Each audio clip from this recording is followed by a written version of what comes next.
Hi viewers, welcome to சின்னக்கா சமையல். இன்றைக்கி பாருங்கள், வெஜிடபிள்ஸ் எல்லாம் கட் பண்ணி எடுத்து வச்சுருக்கேன். இது தயிரை மிக்ஸ் பண்ணி அருமையான ஒரு கிரேவி செய்ய போகிறோம். அதுக்கு இந்த வெஜிடபிள்ஸ், அதாவது உருளைக்கிழங்கு, புடலங்காய், கேரட், இதையெல்லாம் நல்லா உப்பு போட்டு வேக வச்சு எடுத்துக்கிறோம். அந்த தண்ணியை வீணாக்காமல் அந்த தண்ணியை இந்த மசாலாவுக்கு பயன்படுத்த போகிறோம். அருமையான தயிர் போட்டு ஒரு சூப்பரான டிஃபனுக்கு தேவையான அளவுக்கு ஒரு அருமையான கிரேவி. இப்போ பாருங்கள், நல்ல வெங்காயம், கடுகு போடல, வெங்காயம் போட்டு வெங்காயம் பொரிஞ்சதுமே தேவையான அளவுக்கு கருவேப்பிலையும் சோம்பு, பெரும் ஜீரகம்னு சொல்லக்கூடிய சோம்பு போட்டு நல்லா வணக்கிடுவோம். வணக்கிட்டு கொஞ்சமாக தேவையான அளவுக்கு இஞ்சி பூண்டு பேஸ்ட்டு போட்டு நல்லா வணக்கிடலாம். வணக்கணும்னே அப்படியே ஒரு மணன்னு சொல்லிட்டு அப்படி ஒரு மணக்கம் வீடெல்லாம். அந்தளவுக்கு ஒரு சுவையான ஒரு சூப்பரான ஒரு கிரேவி தான் இது. இப்போ பாருங்கள், சோம்பு போட்டு நல்லா வணக்கியாச்சு. இப்போ இஞ்சி பூண்டு பேஸ்ட்டு கொஞ்சம் போட்டுருவோம். இஞ்சி பூண்டு பேஸ்ட்டு போட்டு நல்லா அந்த இஞ்சி பூண்டோட பச்சை வாசம் போகிற வரைக்கும் நல்லா வணக்கிடுவோம். நல்லா வணக்கிட்டு பொடியாக நறுக்குன்னு தக்காளி பொடியாக நறுக்கி வச்சுருக்கேன். ஏன்னா தக்காளி நிறைய அந்த தக்காளியோட பச்சை வாசம் போய் தக்காளியோட அந்த கிரேவி நமக்கு கிடைக்கணும். அதனால் தக்காளியை முடிஞ்ச வரைக்கும் பொடியாக நறுக்கியிருக்கேன். பொடியாக நறுக்கின தக்காளியையும் போட்டு நல்லா வதக்குவோம். நல்லா வதங்கிடணும். அப்படியே அந்த தக்காளியோட அந்த ஈரத்தன்மையெல்லாம் போயிட்டு நல்லா வணங்குற மாதிரி நம்ம வதக்கிட்டு, அதுக்கப்புறமா பார்த்திங்கனாக்கா தேவையான அளவுக்கு கொஞ்சம் இப்போ இந்த தக்காளியை வதக்கும்போது பார்த்திங்கனாக்கா தக்காளியை வதக்கும்போதே கொஞ்சம் சால்ட்டு போட்டுடலாம். சால்ட்டு போட்டோம்னாக்கா சீக்கிரமாக வெந்து போயிடும். தக்காளி ரொம்ப சீக்கிரமாக வதங்கிடும். அதனால் தக்காளி வதங்கினதுக்கப்புறம் பாருங்கள், நல்லா வதங்கிடுச்சு. இப்போ அதுக்குள்ளே பார்த்திங்கனாக்கா நான் வேக வச்சுருக்கிற காயும் ஒரு விசில் 2 விசில் வந்துருச்சு. இப்போ அதை எப்படியே எடுத்து வச்சுட்டுருக்கேன். இப்போ தக்காளி நல்லா சால்ட்டை போட்டு நல்லா வதக்கிட்டு, இந்த கிரேவி பார்த்திங்கனாக்கா நம்ம டிஃபன், தோசை, இட்லி, சப்பாத்தின்னு சாப்பிடும்போது சூப்பரான காம்பினேஷனாக இருக்கும். அவ்வளவு டேஸ்ட்டாக இருக்குது. நீங்களும் செய்து சாப்பிட்டு பாருங்கள். பிள்ளைங்களுக்கு கொடுங்க, அவ்வளோ விரும்பி சாப்பிடுவாங்க. வீட்டில் இருக்கிற நபர்கள் பார்த்திங்கனாக்கா வித்தியாசமாக இருக்கே, ஆனால் டேஸ்ட்டாக இருக்குது அப்படின்ற மாதிரி கண்டிப்பாக சொல்லுவாங்க. அவ்வளவு சூப்பராக இருக்கும் இது. சரியா, இந்த கிரேவிக்கு இப்போ பாருங்கள், தக்காளி நல்லா வதங்கிடுச்சு. தக்காளி நல்லா வதங்கினதுமே அதுக்குள்ள தேவையான அளவுக்கு மஞ்சத்தூள் கொஞ்சம், உப்பு கொஞ்சம் போட்டுவோம். இப்போ அந்த காயிலேருந்து நம்ம வடித்து எடுத்துருக்கோம் இல்லையா தண்ணி, அந்த தண்ணியை தான் நம்ம பயன்படுத்த, தண்ணியை வீணாக்க வேண்டாம். அந்த தண்ணியை போட்டு நல்லா தக்காளி அந்த கிரேவி அந்த பதத்துக்கு வர அளவுக்கு நல்லா கொதிக்க விடலாம். நல்லா அதை கொதிக்கட்டும். கொதிச்சதுக்கப்புறம் பார்த்திங்கனாக்கா இப்போ நம்ம வேக வச்சு எடுத்து வச்சுருக்குறோம், அது தனியாக இருக்கட்டும். அதுக்கு முன்னாடி இதுக்கு தேவையான மசாலா பொடி, அதாவது ஜீரகத்தூள் கொஞ்சம், இப்போ நாங்கள் ஜீரகத்தூள் கொஞ்சம் போட்டிருக்கேன்.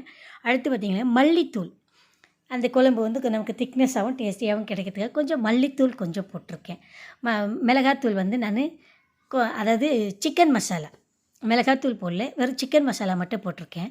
சிக்கன் மசாலா கொஞ்சம், கரம் மசாலா கொஞ்சம், இதை போட்டு நல்லா அந்த மசாலாவோட பச்சை வாசம் போகிற வரைக்கும், மசாலாவோட பச்சை வாசம் போயிட்டு நல்லா கமகம்னு ஒரு மணக்கம் அந்த வாசம் வர வரைக்கும் இதை நம்ம கொதிக்க வேணும். இதுக்கு மேதும் இருக்கிற அந்த காய்கறி வேக வச்ச தண்ணி இருக்கு இல்லையா, அந்த தண்ணியை மறுபடியும் ஊற்றி நல்ல கெட்டியான கிரேவி பதத்துக்கு நல்லா கொதிக்க விடலாம்.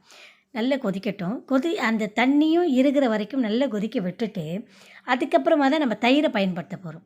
இப்போ மிச்சம் மீதி இருக்கிற தண்ணியும் ஊற்றியாச்சு. இப்போ அந்த தண்ணி இருக்கட்டும். நல்லா இருக்கிறதுக்கு அப்புறமா பார்த்திங்கனாக்கா புளிப்பு அதிகமாக இல்லாமல், புளிப்பு இருக்க வேண்டாம். புளிப்பு இருந்தாக்கா அந்த குழம்போட டேஸ்ட்டு மாறிடும், கிரேவியோட டேஸ்ட்டு மாறிடும். அதனால் புளிப்பு இல்லாத தயிர் இருக்கும் இல்லையா, தயிர் 1 கப்பு, அதாவது ஒரு 100 கிராம் தயிர் எடுத்து அப்படியே ஊற்றிக்கலாம். ஊற்றிட்டு அது நல்ல ஒரு கிரேவி பதத்துக்கு வர வரைக்கும் நல்லா கொதிக்க விடலாம். நல்லா கொதிக்க விட்டு, இப்போ இந்த அந்த கொதிக்கும்போது பார்த்திங்கனாக்கா அப்படி ஒரு வாசம் வரும். நம்ம சோம்பு, பெருஞ்சீரகம் இதெல்லாம் நம்ம போட்டு பண்ணிட்டு இருக்கனால நல்ல ஒரு அந்த தயிரோட மனம் பார்த்திங்கன்னா அப்படி ஒரு சூப்பராக இருக்கும். இப்போ இதுக்கு தேவையான அளவுக்கு சால்ட்டு, நம்ம ஏற்கனவே வெஜிடபிளில் வேக வச்சுருக்கோம். ஸோ அதனால் இதுக்கு தேவையான அளவுக்கு மட்டும் கொஞ்சம் சால்ட்டு போட்டு நல்லா கொதிக்க விட்டுட்டு டேஸ்ட்டை பார்த்துட்டு வேக வச்சு எடுத்துருக்கிற அந்த வெஜிடபிள்ஸ் அப்படியே போட்டு கிளறிட்டு இப்போ இதுக்கு தேவையான அளவுக்கு மேலாப்பில் பார்த்திங்கனாக்கா நம்ம இன்னும் கொஞ்சம் ஜீரகம் போடலாம், அந்த வாசத்துக்காக வேண்டி. எண்ணெயில் போட்டிருக்கோம், இருந்தாலும் மேலாப்பில் இன்னும் கொஞ்சம் போடும்போது அந்த குழம்பு தன்மையோட ஒரு மாதிரி கொஞ்சம் இனிக்கிற மாதிரி இருக்கும். அவ்வளோ டேஸ்ட்டாக இருக்கும், சூப்பரான இருக்கும். கண்டிப்பாக உங்களுக்கு பிடிச்சிருந்தா ஒரு லைக் கொடுங்க. உங்களோட கருத்துக்களை கமெண்டில் பதிவிடுங்க. சப்ஸ்கிரைப் பண்ணுங்கள். சப்ஸ்கிரைப் பண்ணவங்க ஷேர் பண்ணுங்கள். சப்ஸ்கிரைப் பண்ணாதவங்க சப்ஸ்கிரைப் பண்ணிவிட்டு பக்கத்தில் இருக்கிற பெல் பட்டனை கண்டிப்பாக அழுத்துங்க. அவ்வளவு டேஸ்டியான ஒரு வெஜிடபிள் அண்ட் தயிர் மிக்ஸ் பண்ணி ஒரு கிரேவி சூப்பராக இருக்குது. பாருங்கள், சோம்பு போட்டுட்டேன். இறக்குற தருணத்தில் கொஞ்சம் கஸ்தூரி மெத்தி போட்டிருக்கேன்.